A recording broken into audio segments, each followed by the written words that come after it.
Welcome back to episode 27 of our Music History Podcast.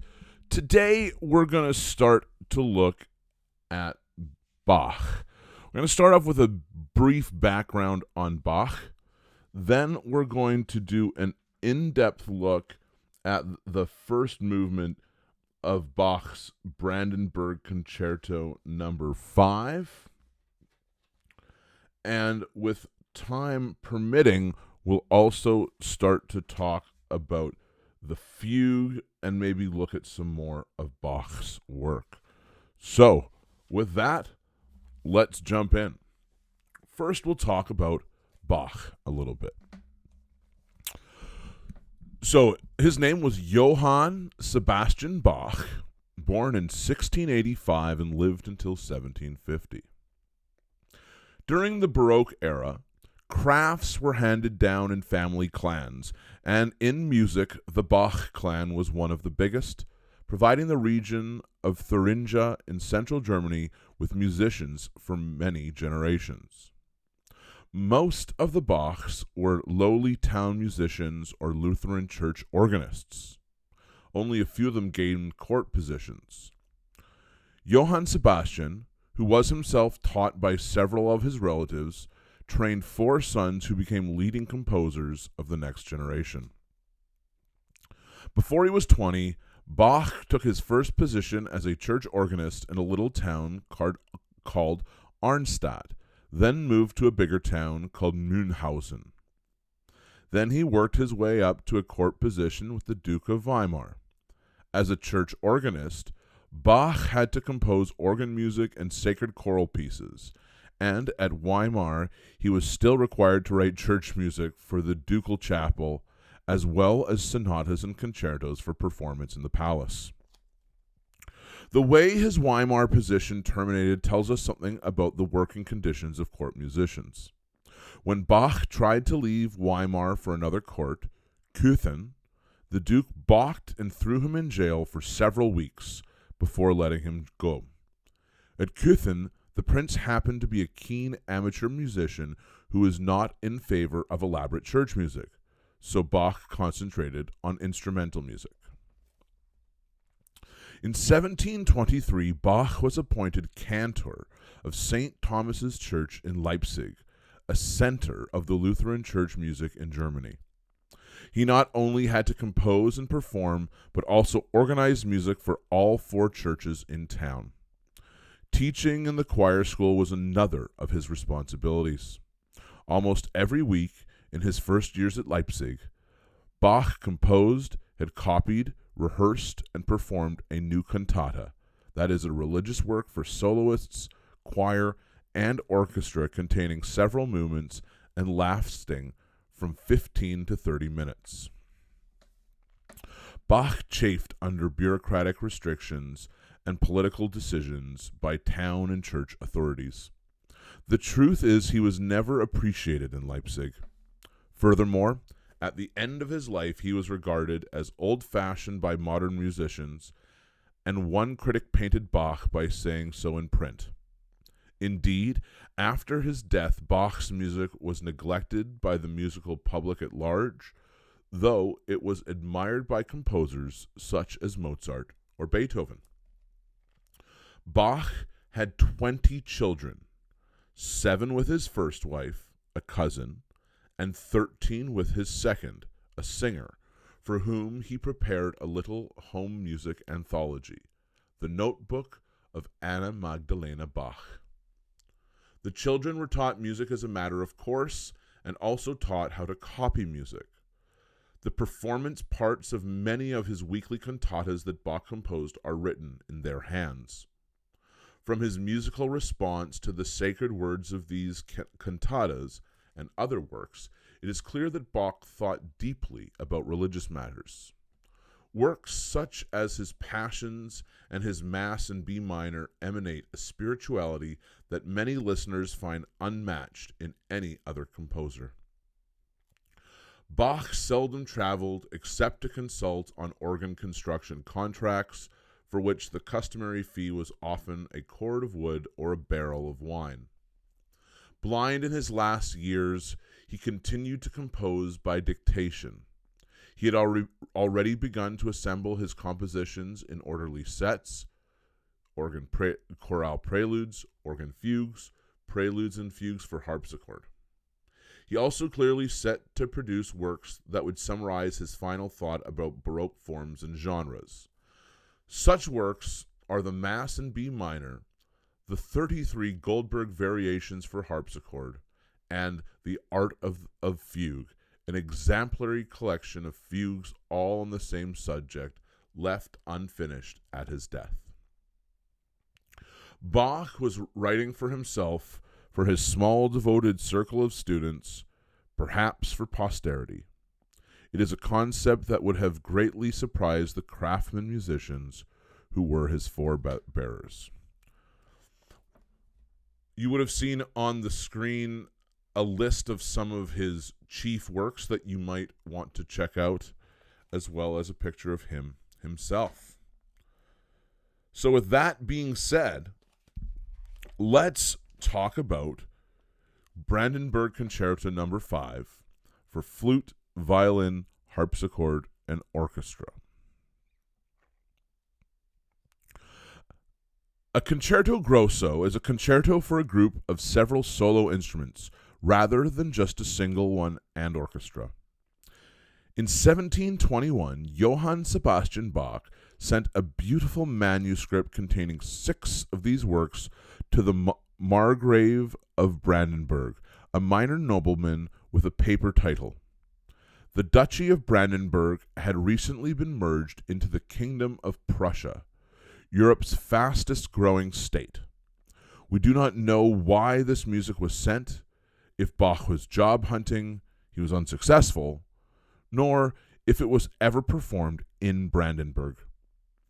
To impress the Margrave, presumably, Bach sent pieces with 6 different combinations of instruments, combinations that in some cases were never used before or after.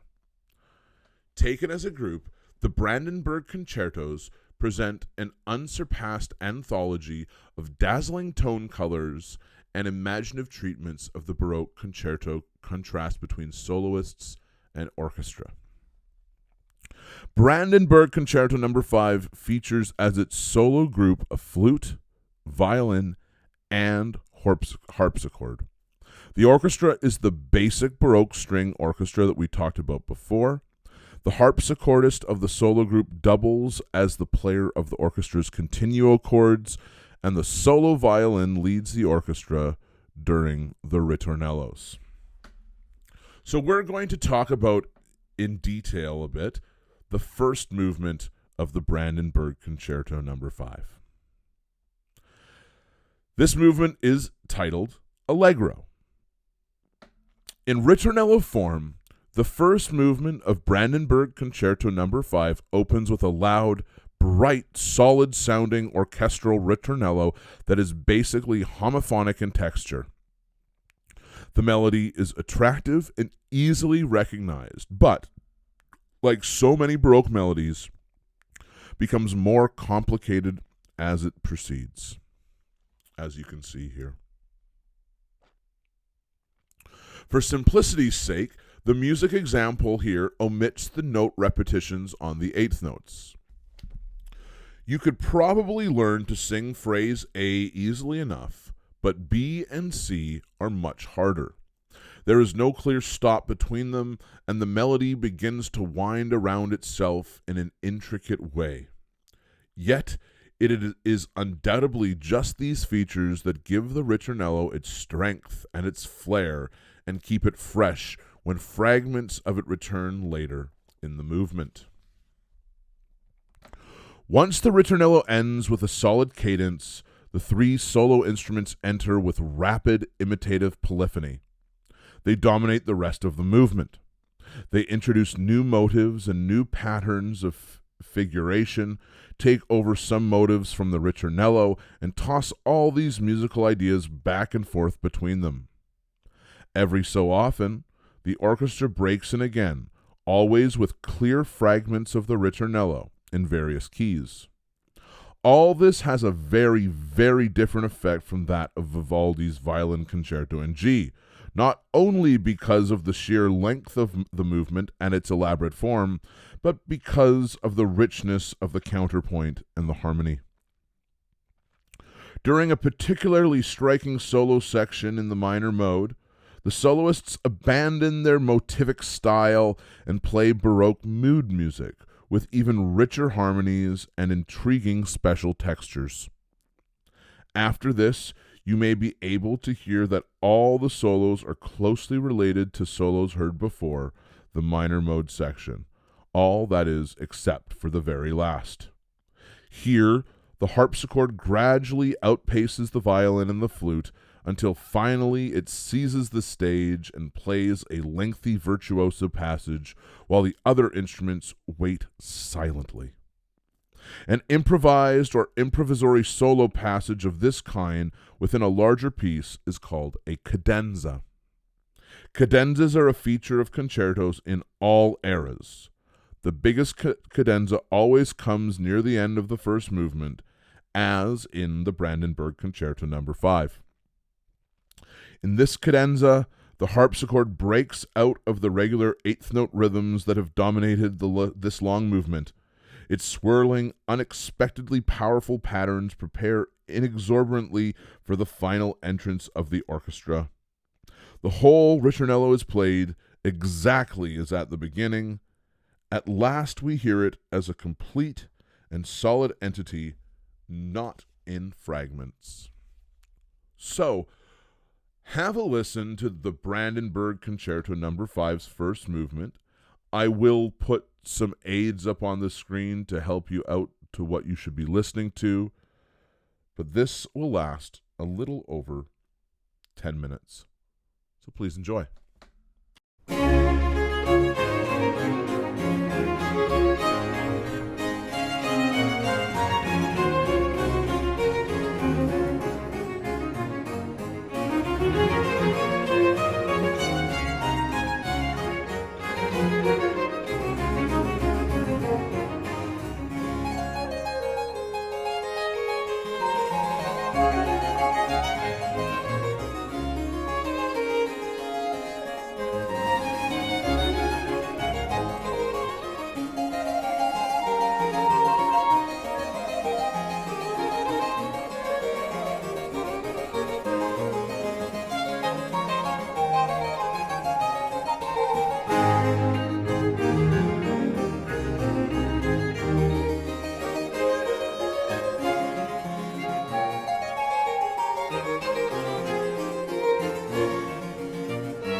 with that, we'll leave it there for today. Next time, we'll talk about the second and third movement of the Brandenburg Concerto, though we won't listen to it. Then we'll start talking about the fugue and listen to an example of fugue by Bach as well, called Fugue in C sharp minor. So, until next time, cheers.